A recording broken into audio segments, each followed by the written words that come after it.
And we are live. Ladies and gentlemen, thank you for sticking with us. I'm not going to throw Brad Tender under a bus here, but if there was smoke, if it was possible for smoke to come out of somebody's ears, it was definitely happening.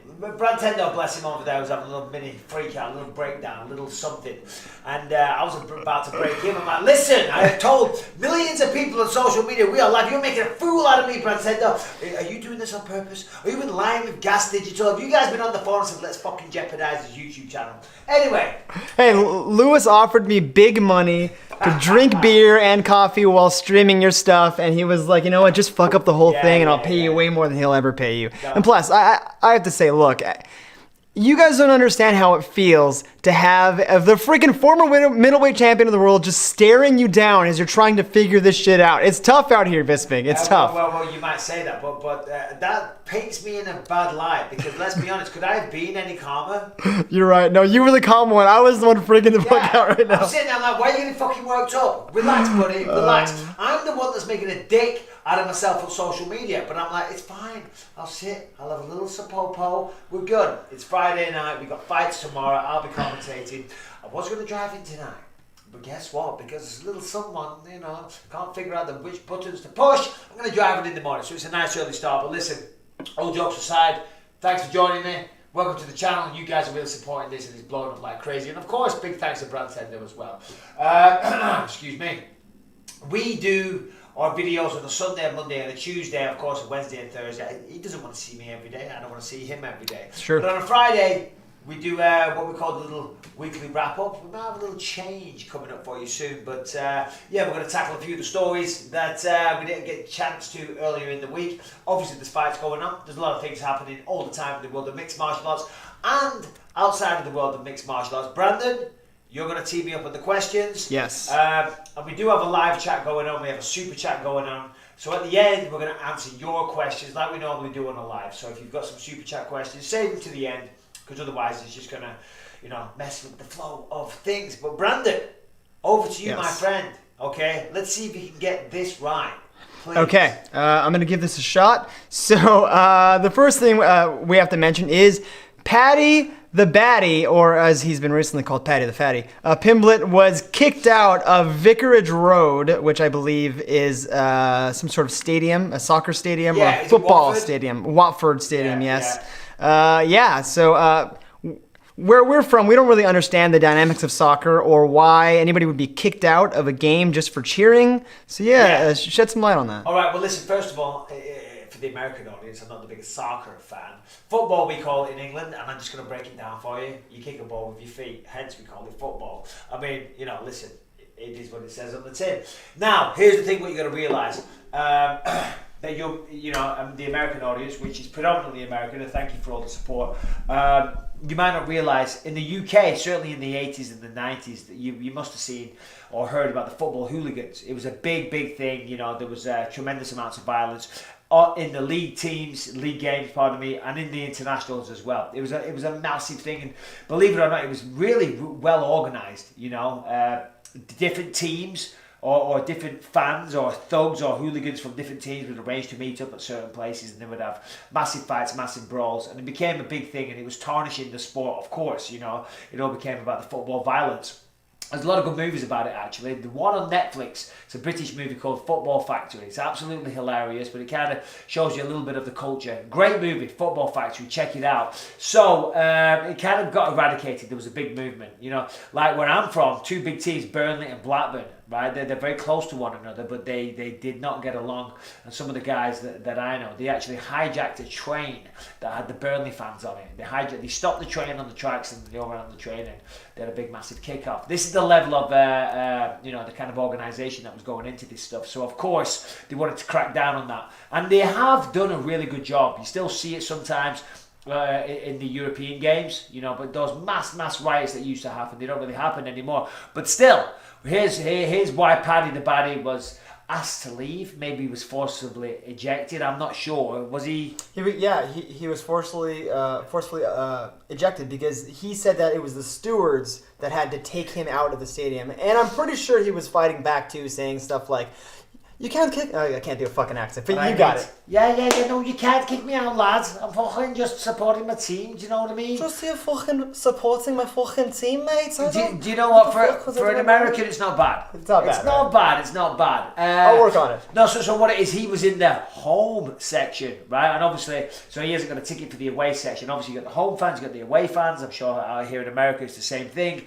But he was in the home section, which means you're right behind the goal. And he was amongst all the Watford fans. And well, if you're shouting and screaming and cheering for the opposite side, you're surrounded by thousands of people that don't agree with you. They don't want your passion, they don't want to see it, they don't want to hear it. And as I said, at some of these games it gets a little testy, there's a little alcohol involved, and it might have kicked off, so they were like, hold on a minute, let's eradicate this guy from the situation. They've thrown him out. It's a bit out of order, and I feel for Paddy. Paddy's the top lad, Paddy the fatty as they call him these days. Apparently he's almost 100 kilos, which is like 220 pounds.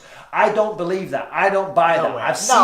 I've seen that he's a little fatter, but I don't buy it. So they threw him out to try, I would assume, to stop some kind of kick-off, some kind of football riot happening. And then he went into a pub and he got thrown out of there as well because, again, a Scouser's walked in. Liverpool are playing in Watford, right? They don't get along. A Scouser walks in the pub. Maybe it is for the locals, of course. He's in there getting drunk. They're like, nah, fuck that, get him out of here, because the establishment, they don't want violence either. So. Well, let me ask you this: how do they know he's a Scouser? I mean, like, what do you mean? How do you know he's a Scouser? Because he fucking talks like this, mate. And listen, not everyone in the fucking UK talks like that, mate. It's very obvious. If Liverpool are playing Watford in Watford, and a Scouser walks in with a Liverpool t-shirt on, with the haircut looking like one of the Beatles, talking fucking like this, lad, buying bevies all over the show, right? They fucking know he's a Scouser, and they're like, hold on, it's going to kick off. And then maybe the landlord hears a little whisper that he's a UFC fighter as well. They're like, yeah, fuck this guy, get him out. That makes sense. Yeah. So Paddy, hope you well, mate. You fat bastard. Take it easy on the fucking on the cheeseburgers, lad. Is that what they eat there in Liverpool? Cheeseburgers? They love a good Mackey's. They love a good McDonald's. Oh, I always forget it's not a freaking like exotic country and they have McDonald's there. No, there's McDonald's everywhere in Liverpool, as there is all over the UK. Yeah. Anyway, there you go. What else we got? Non-MMA. Okay, non-MMA. All right, so this is a big one, and actually, we had someone in the super chat ask about this. Biggest news in the world right now: Alec Baldwin accidentally killed a cinematographer, Helena Hutchins, when he fired a prop gun that injured Helena. And of course, you could shed some light on this because you've been on in many action movies. I think XXX6. The Expendables 20, something. Yeah. I love how you said many action movies, like bigging me up, and then you make fun of them. Thank you very much. It meant a lot to me, Brandon. I don't know how many movies you've done. Zero, total zero. No. Listen, I woke up to this news this morning. I'm having my morning coffee, I'm laying in bed, and it comes on. I'm like, holy shit. What an awful situation.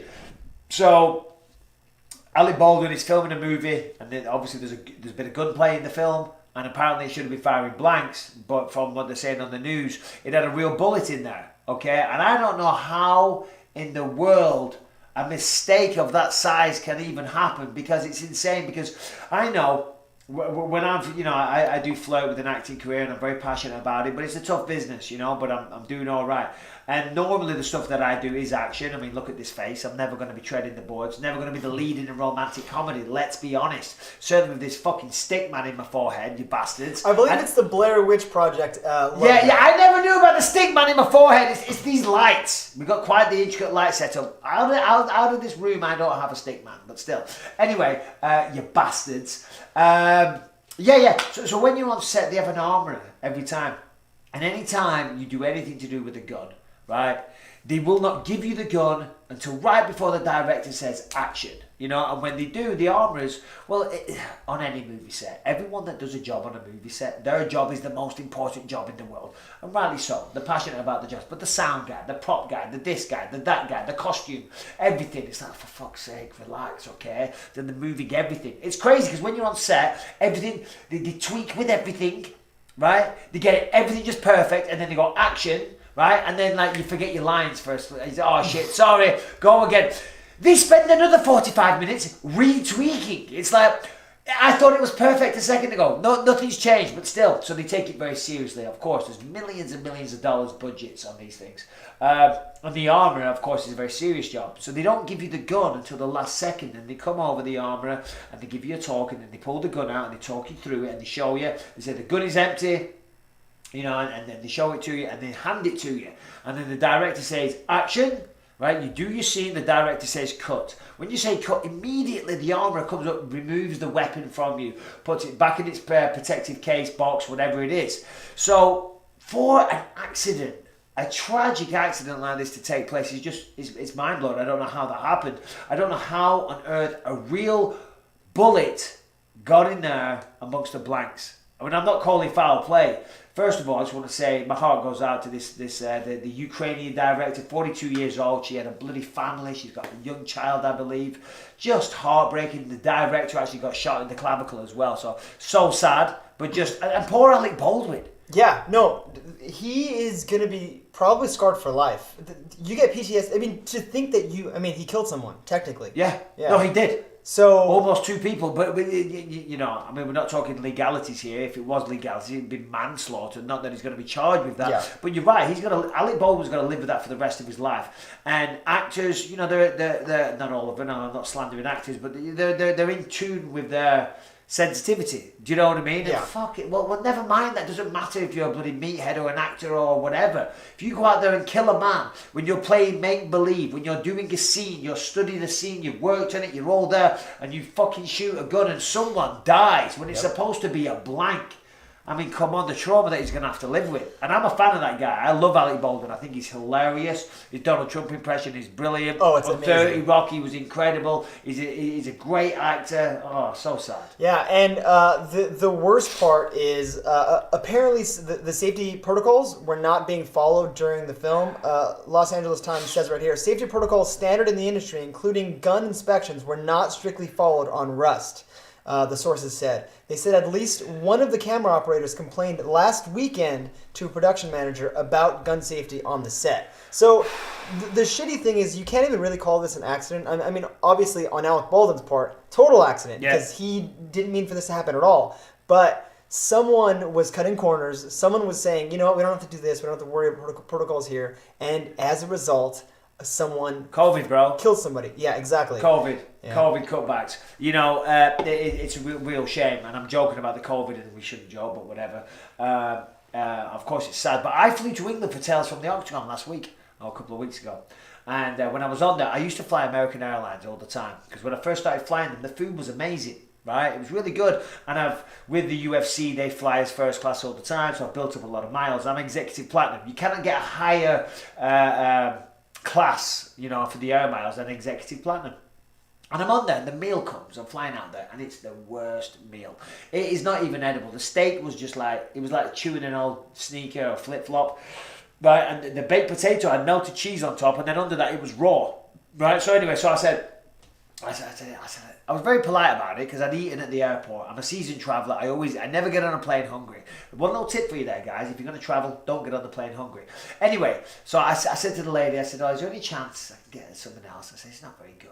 And she brings crab cakes. I tried the crab cake. It was, oh my God, the worst shit I've ever tasted in my entire life. I said, no, it's fine. Thank you so much. Anyway, a guy was coming round with wine, right, and drinks. Would you like a beer, whatever? I said, oh, I'd love a glass of wine, please. And I'm talking to the guy, and I'm trying to level with him. I wasn't even complaining, right? I said, as he's pouring the wine, I said, do you mind if I ask you a question? And I meant like man to man, not even complaining. I said, what's happened to the food? I said, I used to come in here. The food used to be fantastic. Anyway, he turns around and tells me that I need to lower my expectations. Oh my God. He said the airlines have lost billions of dollars. He gets on his high horse, starts having a go at me. The airlines have lost billions of dollars, okay, due to COVID and all the rest of it. So you need to lower your expectations. And I was like, right. I said, hold on a minute, buddy. I said, first of all, I wasn't even complaining. I was just having a chat with you man to man. I know you didn't cook the meal. I know you're not responsible. You've just clocked in for a day's work. I'm not holding you responsible. But now you're prick. Then I got on my high horse and I made him feel quite stupid. And then, you know, I'm like, dude, to check it out, executive platinum, buddy. I said, I will never fly American Airlines again. Yes, I'm sounding like a Karen, but still, it's COVID. COVID cutbacks, and fucking hell, in this situation, it seems someone's lost a life. Anyway, it's a little depressing, so we'll get off that one pretty quick. But Alec Baldwin, not that I've ever met you, but I'm a fan of the guy, and he's an amazing actor. Yeah. So it's very sad, and it's also very sad for the cinematographer. That sucks. Well, no, of course, the person that's lost a life. Yeah, More exactly. importantly, the child that hasn't got a mother today. Exactly. Do you know what I mean? The husband or doesn't have a wife. Yeah. Yeah. Yeah. It sucks, man. Someone killed Rebecca for me, and then you know. Yeah. You're like, oh. Every cloud has a silver lining. What else we got, Brandon? All right, so next, this is pretty interesting. We have Nate Diaz posted an image on Twitter of Tony Ferguson holding up an interim belt. It's actually really, really a shitty image that he posted. He probably could have found a better source. But anyway, it's a picture of Tony Ferguson holding up the interim belt with no context, but I think... How do you know it's the interim belt? Because I think that's the only belt that Tony Ferguson's ever held. Oh, sorry. Yeah. Okay. He's holding up the belt with no context, and of course, that probably means that he wants a fight with Tony Ferguson. What do you think of that fight? And do you like it better than the Vicente Luque fight? Well, is the Vicente Luque fight and Tony Ferguson, is the whispers of that happening? No, initially Nate Diaz was calling out Vicente Luque, which is crazy. Nate Diaz is a madman for calling out for that fight. Yeah, Vicente Luque is probably going to end up fighting for a title fight at welterweight. So if I'm Nate Diaz, it's probably not a smart fight. But hey, Nate Diaz has got balls, you know what I mean? People love him for a reason, and that's one of the reasons. But still, Nate Diaz, Tony Ferguson, judging where they're both at in their careers, I think that's genius. I think that's absolutely fantastic matchmaking. And if I had any say in it, which of course I don't, I would send contracts out for that match immediately. I mean, what a fight that is. Two guys, massive profiles, two fan favourites, two guys that go to war every single fucking time, right? And they want to fight each other. Well, Nate wants to fight Tony. I'm sure Tony isn't going to turn that fight down either. That's a massive fight. That's a massive fight. I'm surprised that Conor McGregor hasn't been chiming in. He did. He did. He has been chiming in, yeah. Basically, he's basically just been talking shit. And I'm not sure if you've been noticing this, but Nate Diaz has been doing this thing where he just shuts down Conor on Twitter every single time. Anytime Conor chimes in, Nate's like, bro, you can't even fight. Your leg's fucked up. Shut the fuck up. Yeah. And today, he was like, Conor was chiming in and stuff, and Nate was just like, bro, you can't fight, shut up. And then he just put a little four-leaf clover at the end. Didn't even address, he never tags Conor. So yeah, Conor is chiming in. Yeah. Okay, well listen, it's a little soap opera there. But still, I think Nate Diaz, Tony Ferguson, what a fight. And they could do it at 170, because I know Nate Diaz doesn't like going down to 155, because cutting weight sucks. I mean, just ask Paulo Costa, of course. But sign me up, take my money. I think that's genius. I think it's a really good fight for Tony Ferguson, because you know, he's had a little fall from grace. But to think that the guy can't make a comeback, to think the guy's done, to think the guy still hasn't got some fight left in him, is disrespectful to what he did. We all know Tony Ferguson, the way he fights. El Kukui, the bogeyman. He'll walk you down. He'll take your shots. You'll get tired, and then he takes over. And that style has been problematic. I think that's why we've seen so much wear and tear on the body of Tony Ferguson that now it's coming back to haunt him. Now he's going to pay it back. You know what I mean? That all that damage that he took, now it's taking effect on his body, and he can't fight like the way he used to. And I think the final nail in the coffin for him with that style, and with respect, of course, because I have respect for Tony Ferguson, was the Justin Gaethje fight. Justin Gaethje hit him so hard, so many times. It was kind of sickening to watch. You know, Justin Gaethje was on fire for that fight, and that's partly why I cannot wait for Justin Gaethje and Michael Chandler in a couple of weeks. And we got bloody Teixeira and Blachowicz next week as well. But yeah, Tony Ferguson, Nate Diaz, take my money. Let's go. Yeah, well, just to avoid people saying that you're on the fence, you got to give a pick. You're not commentating. Well, we don't know if you are, but I mean... You're a little dickhead, Brandon. Okay. They're going to say it anyway. Yeah, well, are they saying it on the chat? They are. They're like, get off that fence, Mike. How many people we got? We have 988 people who don't want you to be on the fence right now. We got to up those numbers, motherfuckers. 988. That's tell your friends. Jesus Christ! If only we could go live when we said, Brandon. You're right. How about that? Hey, How about that? I'm walking around around drinking beers. I was sober when we started. Now I've got a little buzz going on. Tony Ferguson, Nate Diaz. Ooh, I'm gonna say Nate Diaz. Yeah. I think Nate Diaz, simply because jiu-jitsu wise they're going to cancel each other out. I think it takes place on the feet. If you look at what Nate Diaz was able to enjoy against Leon Edwards and then nearly finish him in the 5th round, Yeah, who knows though? Who knows? But just because you put me on the spot here and now, I'll say Nate Diaz. Now, what's next, Brandon? All right, so this is a little bit of a sad one. So we have Kevin Lee. He posted a video recently of him pouring Adderall down the drain. And of course, it's because he was flagged by USADA for his use of Adderall because apparently he didn't tell the representatives at USADA that he was, well, he told them that he didn't apply for an exemption for the Adderall. So what happens is in these situations, anytime you need to take some medication like Adderall or whatever, and I wasn't aware of that because I've never messed around with Adderall, but apparently it's a banned substance. But to get around that, because it is a medication, it's not necessarily performance enhancing, although I have taken Adderall once or twice and I was off my tits. So I can see why it would be classed as performance enhancing. It's essentially speed, let's be honest. What was I saying? So so what you're going to do is, you're just going to go to, I forget who it is, USADA. You're going to go see a doctor, you're going to TUE, therapeutic use exemption. TUE, that's all you got to do. It's just a couple of little hurdles, a couple of little hoops you got to jump through, but it's relatively easy.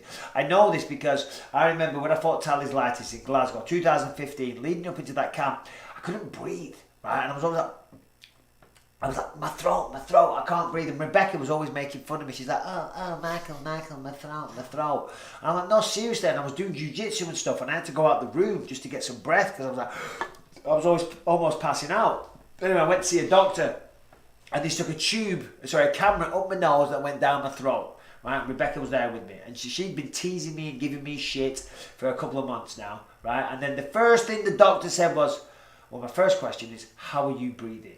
I'm like, "What?" And he said, "Yeah, because your throat is so swollen up. I find it impossible how breath is even getting through there, let alone competing." So yeah, I had to take a corticosteroid. So to take that, I had to inform USADA. I had to jump through a couple of hoops and fill in some paperwork. So that's how I know about that. It's a shame for Kevin Lee. Kevin Lee lost his recent fight to Daniel Rodriguez. I know he was looking for a comeback, rebuild his career at 170, and now here's a further bump in the road. I believe Kevin Lee's got tremendous potential. He's a great wrestler. He's exciting to watch. I like what he says. I like the way he handles himself.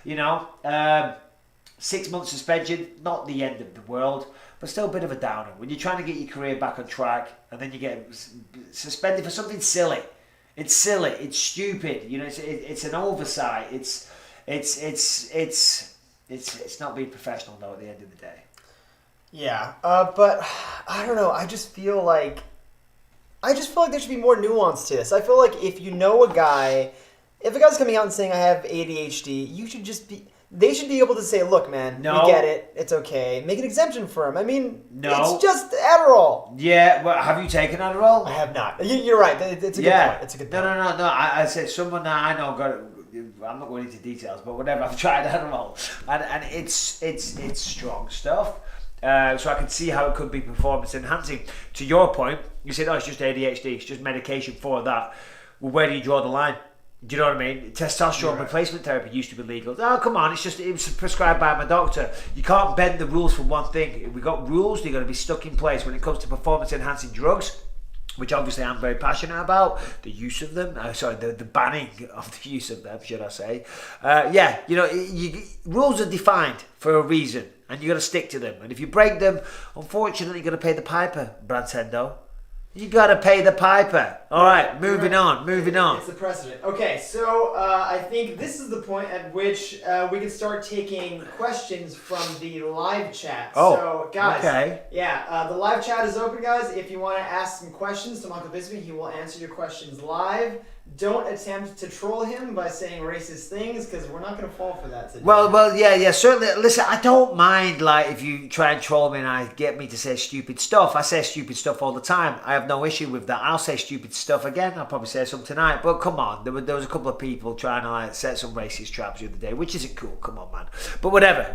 What do we have there, Brandon? Do we have a first question? We do. Numero uno. The first question is from Palooka Palooza. True or false? Nate Diaz elects not to extend UFC contract. Instead, fights last fight, then boxes one of the Paul brothers. Well, great idea. Who's at Palooka Palooza? Yes. Great question. And I love the way your little imaginative mind works. However, though, the UFC are very smart. You know what I mean? And generally, someone like Nate Diaz isn't just going to get to fight out of his contract. You know, so it's just the way they operate. A lot of promotions, they all do it. You negotiate before the final fight of the contract. So who knows? You know, I don't think Dana would ever do a joint promotion with Jake Paul. I would love to see Nate Diaz versus Jake Paul. I think that would be a tremendous fight. But it's not a case of that. Now, I will say this, you never know. I mean, look, McGregor did go fight Mayweather. You know, so it's not beyond the realms of possibility. I can't see it happening, to be honest, a co-promotion or anything like that. But never say never. Because the reality is Jake Paul, right? Whether you love him or you hate him. And I didn't even know him, but for some reason I hated him, right? For some reason I was sick of hearing his voice and his name and who is this person. But the more I was exposed to him, I'm not going to lie, he's all right. I had a Zoom with him one day and I was actually struck by how intelligent he was. And I know you're going to think I'm crazy for saying that. And then with his fights, you can't hate on what he's doing. I actually have no issue with the guy. All right, he's talking a lot of shit about a lot of people. He's just trying to get attention. He's doing the right thing. You know, it's working. This guy's making fucking so much money. And look what he did to Tommy Fury. Giving him an extra 500,000 if you can beat him. That's great. But then he's got to get his name tattooed. Changed, pardon me, to Tommy Fumbles. I mean, come on. This shit's awesome. It's fantastic. Yeah. Okay. And the next question is from Rahul Sinj. Rahul Sinj. He's always on there. What's up, Rahul, my man? All right, so his question is, wondering if the commission would let ex-fighters judge, which I think is a good question because people have issues with the judging, and if we could have someone who's an actual, informed fighter judge, do you think that that's a possibility? Yeah. And I actually mentioned this last week when I was commentating. And it was actually one of my little jokes, if you will, from Tales from the Octagon, Rahul. I was like, when I got told that I couldn't fight anymore, I was blind, the doctor suggested that I have a career in judging because they certainly can't fucking see. I would like to see ex-fighters judge. However, ex-fighters or fighters, current or ex, we're kind of volatile people. We're kind of, we're not the most dependable. You know what I mean? And I'm not slandering all fighters. I'm not saying we're all idiots. I'm not saying we're all bloody alcoholics because we're not. It's Friday night. I'm having a cheeky little beer. But they know the game. They know it better than some judge, some poxy little judge that knows a bit about boxing. Maybe some of them know about grappling. I know some of them do actually. But yeah, former fighters would be perfect. But former fighters or fighters, we're flawed human beings as well. We're not perfect. And by that, I don't know what I'm alluding to at all. But I'm just saying that fighters generally are psychos. I have psychotic tendencies. I know a lot of the people on the roster do. Do you know what I mean? So yeah, okay, they know the sport, but I don't know. Maybe they have history with someone. Maybe they don't like the guy fighting. Maybe they've been around the sport too much. Maybe their coach doesn't like that coach. Maybe he used to train with a training partner of his, so therefore a bit of skullduggery comes in there. Maybe they don't.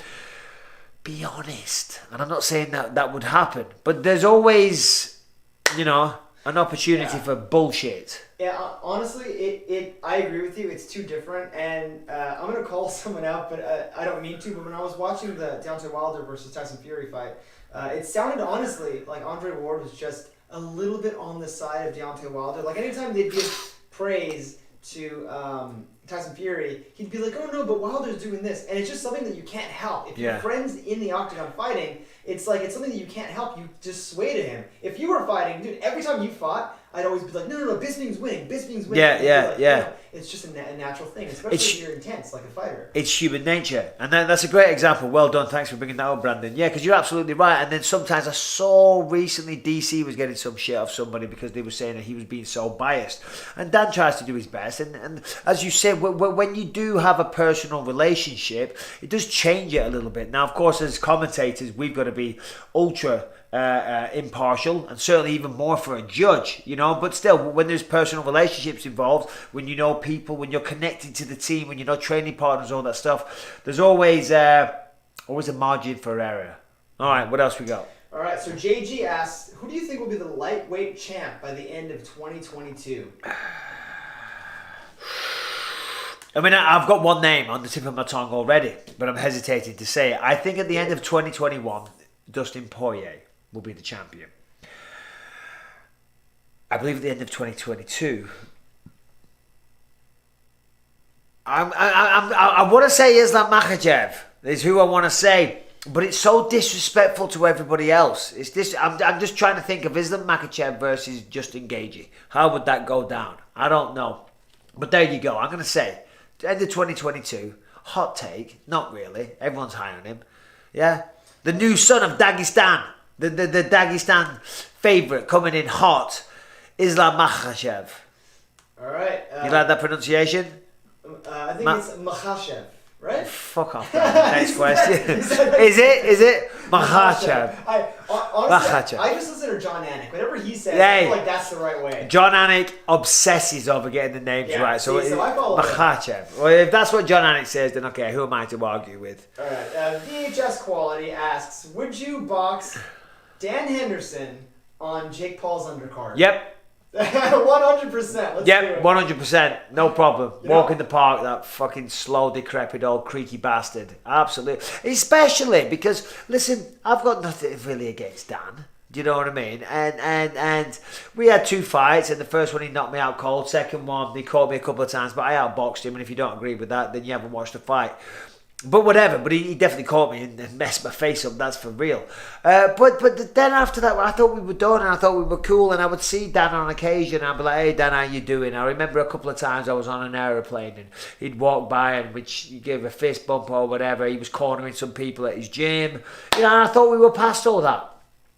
But then I was cornering on Fight Island. I was commentating on Fight Island last year. I don't know if you remember it. And then he was on Twitter talking shit, and getting kind of nasty. And I thought, you two-faced bastard. You two-faced little prick. You know what I mean? So yeah, there you go. I would box him. Why don't you give him a little call out right here?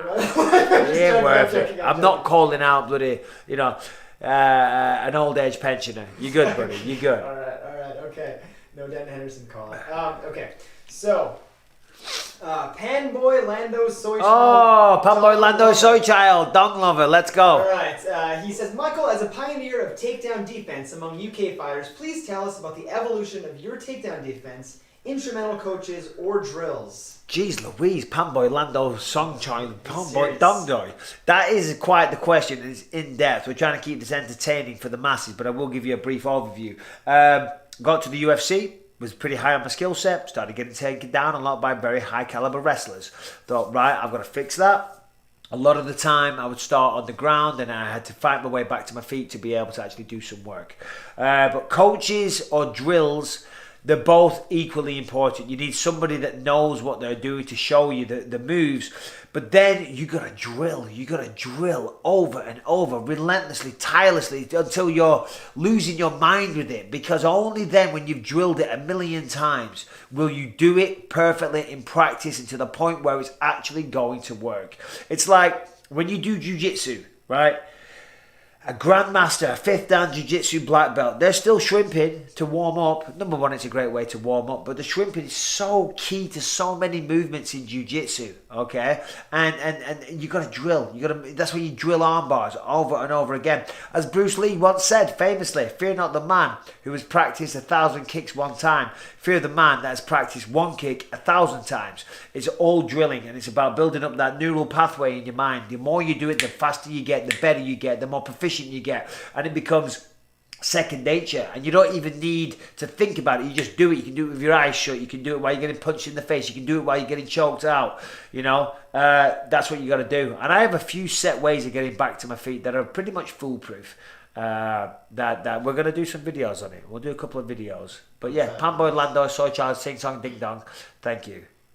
All right, Donovan Ware asks, what do you think separates guys like DC and Khabib from guys like Jones and Conor? Is it fame, money, or something deeper? Are you talking about the fact that they're not embroiled in scandal? Exactly. Basically, just the way they conduct themselves. And what was his name again? That's Donovan Ware. Donovan Ware. Thank you for the question. So DC and Khabib, Conor, Jones. Yeah, there's a difference in the two. I mean, they're both wrestlers.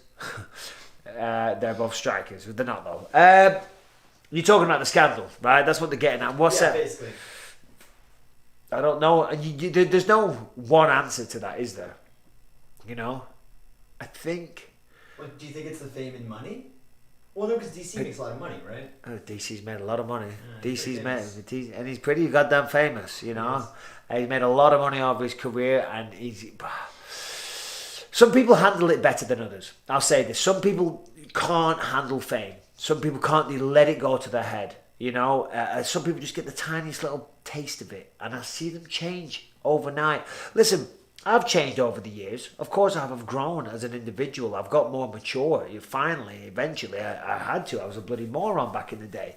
But my changes have all been for the better. You know, and you should be changing as you grow up. But that doesn't mean you've got to change your qualities. It doesn't mean you see yourself being more successful and all of a sudden you think you're too good for people, or you have an arrogant ego, you know, and things like that. That's just disgusting. I don't like that, right? And we see that, and certainly I don't like seeing people putting down other fighters for the amount of money that they make, right? Most people come into the sport making next to no money. My first professional fight, I got paid fuck all, and I guarantee most people are like that. You work your way up, you know. McGregor, he's famously always doing that, laughing at people's checks. Right, well, I guarantee I was earning fucking shit tons more than McGregor when he came in, and we were kind of pally back then. But I wasn't talking shit to him. I wasn't going, ha ha ha, look at that, look at what you're earning. All right, now he earns more than anyone in the sport, but now he has the audacity to scoff at other people when once he was in that position. John Jones, I don't know if that's his deal either, but he's certainly got demons. He's talked about demons. I think he came out recently and alluded to some sexual harassment when he was a child, right? Did you see that? You know? If that's true, then of course that would explain these demons, you know. So it's a good question. It's an interesting question, but it's hard to say. There's no hard and fast rule, you know. Everyone's an individual, and I think it's different for everybody. Yeah. How diplomatic was that answer? That was great. You know. Very, very suit and tie. Yeah. You know. All right. Q is asking a question that honestly, this was like the talking point when this happened. And I'm not sure if you remember when Joshua Fabia and Diego Sanchez were in that meeting. Yes. And Paul Felder was kind of going at him. Yes. Everybody in the comments was like, if Bisping was there, this yes. is different. So Q asks, how would you have handled that fighter meeting if you were in the room with Diego Sanchez and Joshua Fabia? Yeah, I would have been like Paul Felder, but probably way worse. Way worse, because it was disgusting that Joshua Fabia, little fucking dickhead that he is, right, is coming in there and sabotaging Diego's career and turning that entire fighting meeting about himself. He did not have Diego's best interests at heart. He was just making it all about himself and about the shout-outs that he was getting on the microphone and all the rest of it. Obviously, I'm an employee of the UFC, so you got to toe the company line. But if it was my company, I would have grabbed him by the scruff of the fucking neck and thrown him out the room. Simple as that. But obviously it's not my company, so therefore I can't act like that. If it was in my house, I would have kicked him out the door straight away. I'm glad that little stain on mixed martial arts has disappeared. Him and Dildo Dennis. You know that Dylan Dennis has been messaging my son Callum. What? Sending DMs. What has he been saying? Yeah, I forget. Callum's upstairs. He just got back from college. He told me when he got here. We'll get him on next week.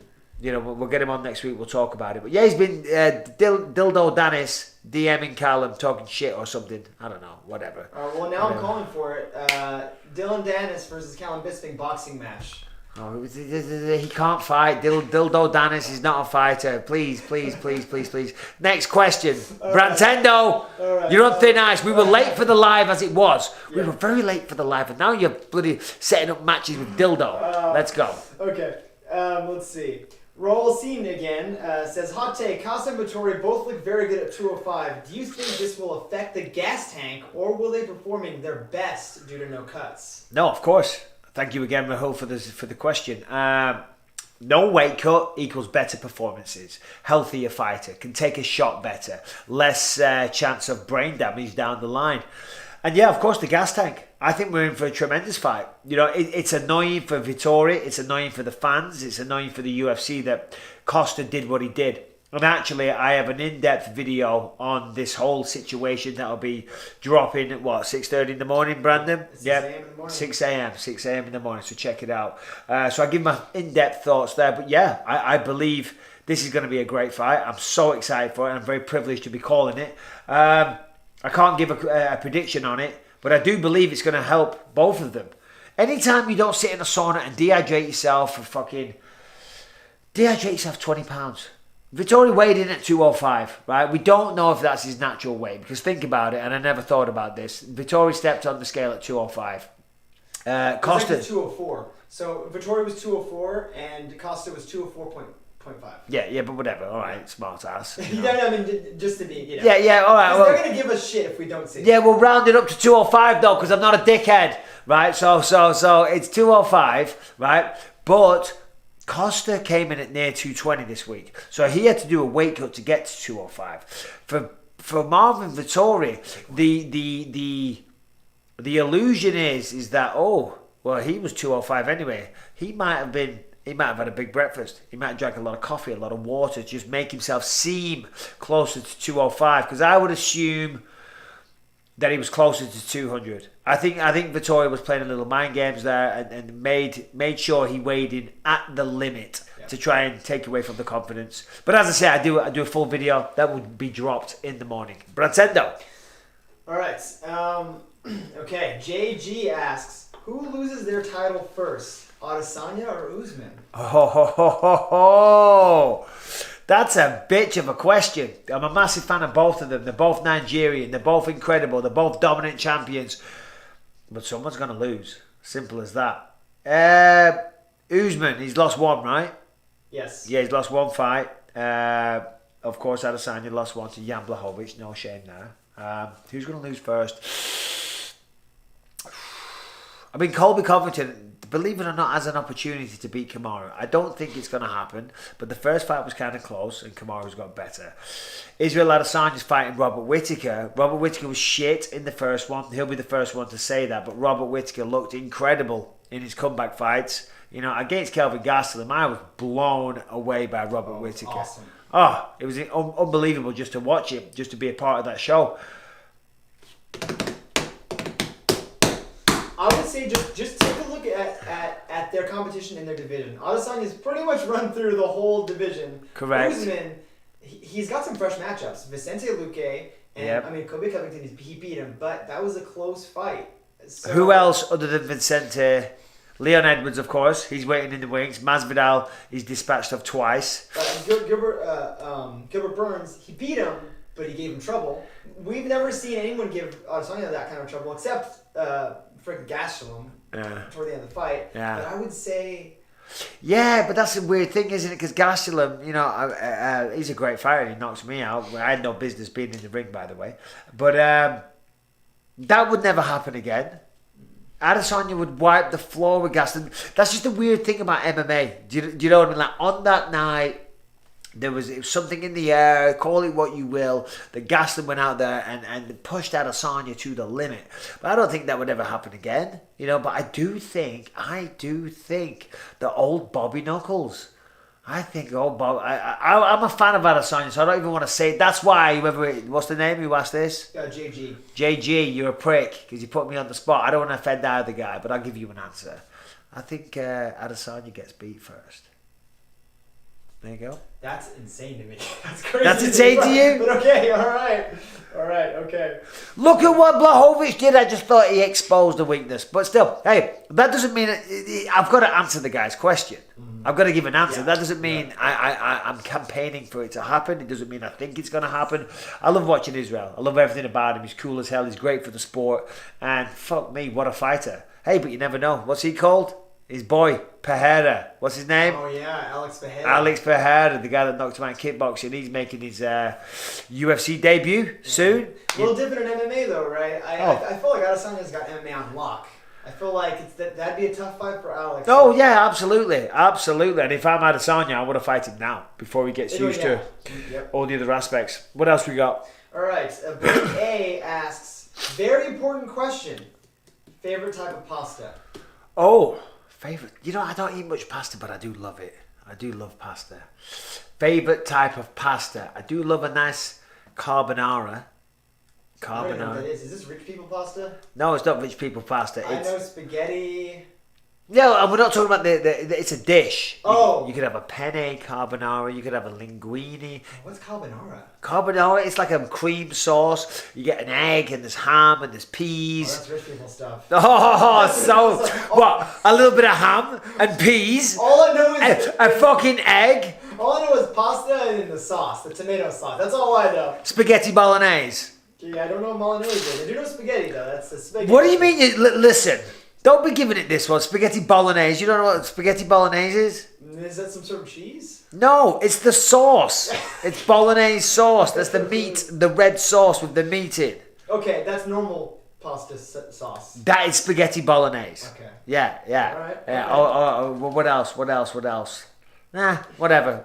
Yeah. What else we got? Okay. Yeah, we're going off the Good rails on question. pasta there. I like it though. Okay, Fraser T.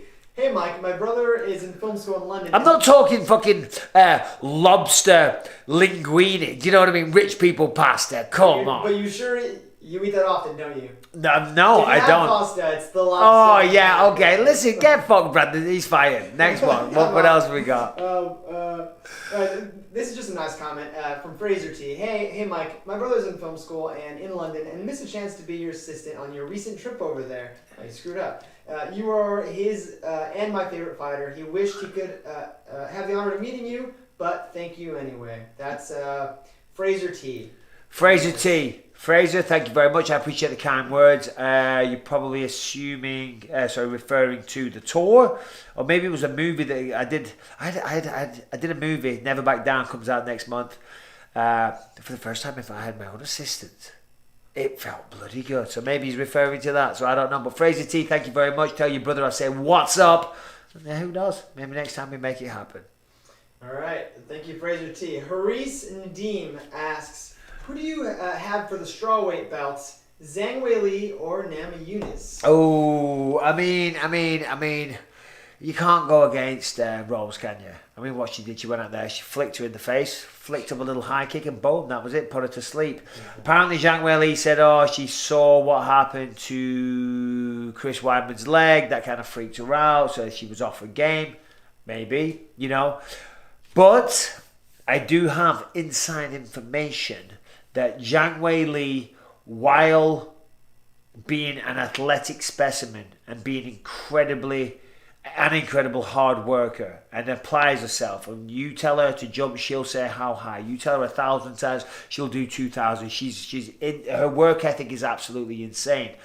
But from what I've heard from some people close to the situation is that her skill set still leaves a little bit to be desired. You know, so she got to where she got, being the champion of the world on sheer grit, heart, will, determination, and just having that fire within her. You know, and that's great, and it took her all the way to the top. But Rose Namajunas has got all those qualities, but she's also got the skill set as well. And she's with Trevor Whitman, who's one of the best minds in the game. Her fiance, boyfriend, Pat Barry, of course, you know, a very well-known fighter, so he understands what we go through as fighters, so that's a brilliant support network as well. And I love Zhang Weili. I really do. I love what she says on the microphone after the fights that she's won. She really endears herself. But I don't see her beating Rose Namajunas again. Who knows? Yeah, I agree with you. Okay, I don't know when you want to wrap this up, but we'll do a few more. Yeah, we'll do a few more. How many people we got? We still got people interested? We have 1,698 people watching. On a Friday night, 1,700 people watching. Get a life. Get a life, you people. Okay? Now it's 0. I'm messing. Go on, what we got? Right. This is hard to pronounce, but Lolliet's Imagination, we'll just go with that, Lolliet's Imagination. Prior to a big fight, how much stock does a fighter put into media breakdowns? And by that, I'm assuming they mean like fighter breakdowns that like maybe like a Luke Thomas or the Weasel does. If I'm the fighter in question and I'm going to fight, I put zero stock into it. I don't even watch them. I don't think I've ever watched a video breaking them down. Also the same with the bookies, with the odds, the odd makers. Most of the time I was always the underdog, so that's probably why I never put too much stock into it. If I was the favourite, I would have felt very differently. You know, the reality is that they're basing everything they're basing on is off past performances, so they don't know what you've done in that training camp. But if you're a good fighter, if you understand the game and you're willing to make changes and do whatever you need to do, whatever's necessary to win, they don't know what you've done since your last fight. So, of course, you have tendencies, you have habits, you have a certain style that you become known for. So, of course, those breakdowns will be somewhat accurate, but they don't know about the new work that you've done.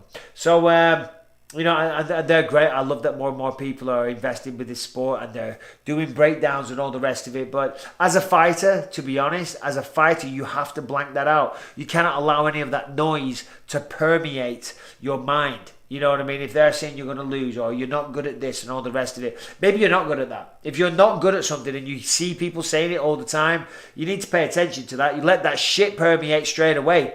That's called being smart. But I'm talking about the negativity. If it's just negativity for negativity's sake, fuck that. Don't even listen to it. And at the end of the day, you've got your coaches. So just because, you know, whoever it is online giving a breakdown, they don't know you from Adam. So yeah, ignore them.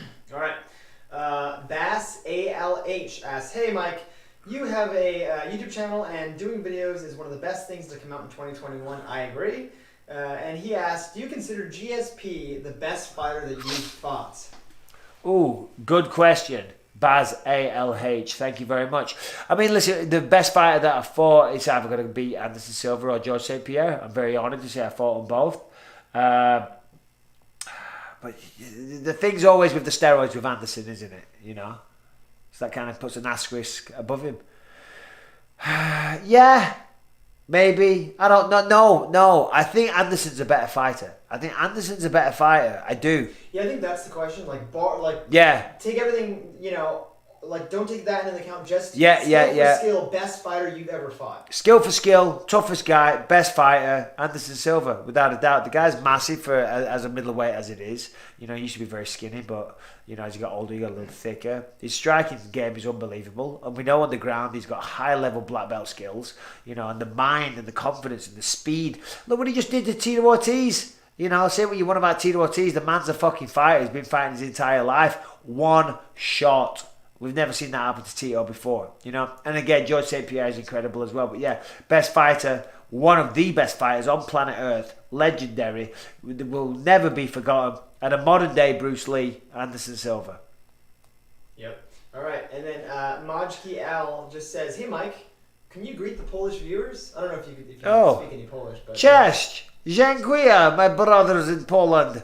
That's all I know in Polish, but I am a Polish count, believe it or not. I know my nickname is the Count. That's because in the Middle Ages, my great grandfather was involved in a war, and for his role, he was given the title of a count, and you know, he was given a bunch of land and money and all that type of stuff, and they lived a very good life until World War II happened. But yeah, my granddad was a count, but all my family got shot dead up against the wall by a firing squad. My granddad escaped. Yeah, my granddad escaped. He had my dad. I was raised in a council estate in England, and certainly no big massive mansions. But yes, Polish people. What's up, everyone? How we doing? All the best to Jan Blachowicz next week.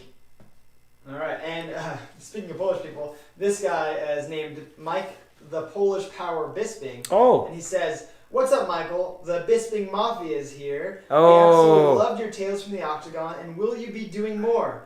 Keep kicking ass on commentary. Thank you, Polish Power.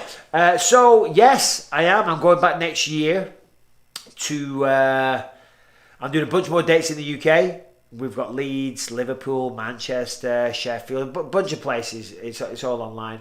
And then also, I'm doing Oslo in Norway, Stockholm in Sweden. We're doing Copenhagen in Denmark. We're doing Amsterdam. We've got some other places as well. We're also doing Australia. We're doing New Zealand. We're doing some stuff in America. I can't believe this thing has taken on this life of its own. It's absolutely unbelievable. But yeah, Tales from the Octagon was insane. Thank you very much for all the support. All right, we'll do a couple more. Then we'll wrap this up. How many people are we on still? Same, 1,669. Nice. Good. Okay, and so, let's see. My question, this is my personal question for you, all right? I always wonder this about every fighter, and that is, who hit you the hardest? And I'm not saying, put you out. I'm saying, when you got hit by them, what was the biggest impact you ever felt in a fight? And this is not just in the Octagon. Sure. In training, in a fight, etc., etc. See, the training one's a little bit different, but you wouldn't know the names. But in a fight, I mean, it's obvious. You would go to Dan Henderson at UFC 100, right? Obviously, he hit me so hard, he put me out, he flatlined me for a while. I did not know what was going on for quite some time after that.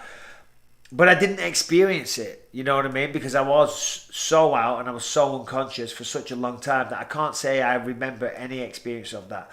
Obviously, in the rematch, he hit me twice hard again. But even though I went down and he shattered my orbital in my good eye, I was fine. I was fine, honestly. That's why I was able to fight back to my feet. He hit me hard. I went down, but it wasn't the hardest I remember being hit. Obviously, UFC 100 was the hardest, but I don't remember. This one will surprise people, but I remember it was 2010, October, London, at the O2 Arena. I was fighting a guy, Yoshihiro Akiyama, Sexy Yama, right? And I used to get off to a bit of a slow start back then, and we were there, and I was like, a little feeling out process, and boom! He fucking cracks me, right? And when you get hit hard, it's always the same thing. As long as you stay conscious, you get hit, boom. It's a flash of light, a white flash, and then that's all you hear. And I get hit, and I see the flash of light, and I'm like, oh, where am I? Oh, and that's all you can hear. And then after a bit, you're like, oh, wow. I'm in the Octagon. Oh, whoa, shit, he's coming after me. Fucking hell, get it together, get your hands up. It's horrible, man. It's horrible. I do not miss that one little bit. That obviously happened a few times. Vanderlei Silva cracks me pretty hard. Dan Henderson hit me hard. Akiyama hit me hard. I mean, listen, unfortunately, I got cracked a lot. Yeah, but there you go. That's the way it is. One more for the road. Actually, that is it for the live chat. Everyone else is just asking, trying to get free questions in. I mean, if you want to get one of those. Yeah, let's go. All right, okay. Let's rapid fire a few of those. Okay, got it. Okay, some of these are no good. Oh, okay. You guys. All right, so this is a good one, and kind of shaking my head at this, but what do you make? This is from Recon99 Jr. Mr. Bisping, what do you make of Usman calling out Canelo? Yeah. I mean, great. I mean, make that money, why not? But come on. Never going to happen, and you're never going to beat him. Horses for courses, you're a great wrestler with good hands now, but Canelo's the best current active boxer that we've got, possibly, certainly top 5. Yeah. All right, speaking of rapid fire, you can just do this one quickly. This is from Ali. Can you give a shout out and a happy 30th birthday to Leo? He's a big fan, currently training in UFC Nottingham. What's up, Leo? UFC Gym Nottingham in the house. Leo, keep it up, buddy. Happy birthday from me. All the best, my friend. Have a great one. This one's a sweet one. Max Sexton. When did you know Rebecca was the one? Oh, when did I mean, pretty much immediately. Love at first sight type stuff? Yeah, I mean, it was quick, but let's not delve and go into too much personal stuff. Okay. Do you know what I mean? Okay. I'm here for jokes and farts and burps and stuff like that. I thought maybe it started with the fart or burp. So yeah, well, let me see. I'd been thrown out of a nightclub for fighting, believe it or not. I believe Yeah. And she came along and said, "Hey, what's up?" Kind of went from there. Oh, so you look like the badass. You were like the badass getting kicked out of the club. I didn't look like the badass. I was the badass. Come on. All right, what else we got? All right. So, hey, Mike, got a photo with you after the Manchester show. This is from Fergus. Outside, it was great to meet you. Wondering if you'd consider doing Q&As at Tales of the Octagon. I'm thinking Q&A. Yeah. Yeah, so we did. That was part of it. It was supposed to be a Q&A at the end, and we did one in London. But the thing was, so I did my show, and thank you very much for coming, by the way.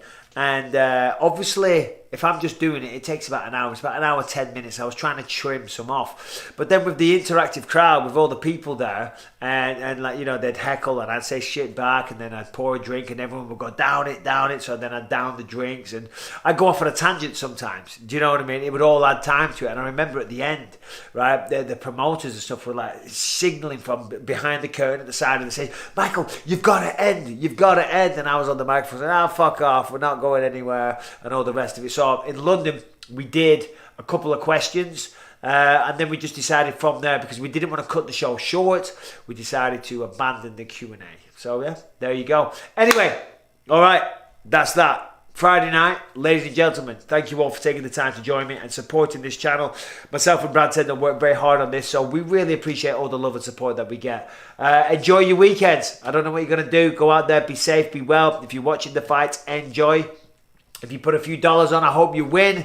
I have a video breaking down Costa and Vettori that drops in the morning. I'll be back with a wrap-up of the weekend's action on Sunday, I think. And yeah, there you go. Enjoy your weekends. Thanks for tuning in.